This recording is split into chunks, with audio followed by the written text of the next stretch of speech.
Shubor nakaslem jong unongsan Hima.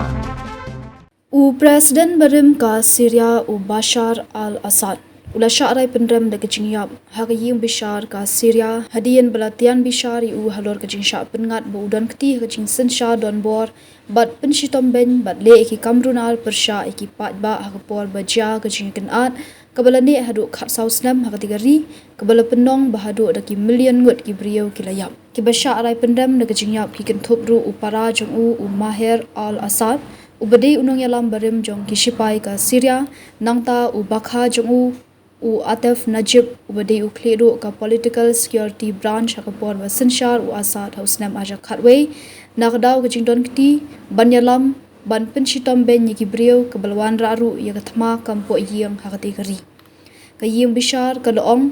ba unajib ula penbet knang na benta ban Pynïap yaki khna ki bahapo khat sansnam karta bat penshitom ben yaki hadu bandayam ka jingne jong ka long ka kamrunar bashirkhei hagalong Briew man Briew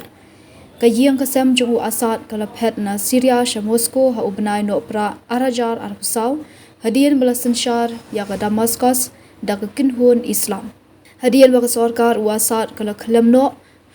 Ahmed al-Shara ubadi commander Barim ka al-Geda ulathaw ya ka sarkar bathamai ha Syria kalong yang Assad ha Syria kalasan shar da ki poslam Palat san posnam la Shah du Hafiz Assad hadian kata sa ukhun jong Bashar al-Assad hagapor ka Arab Spring ka jing persha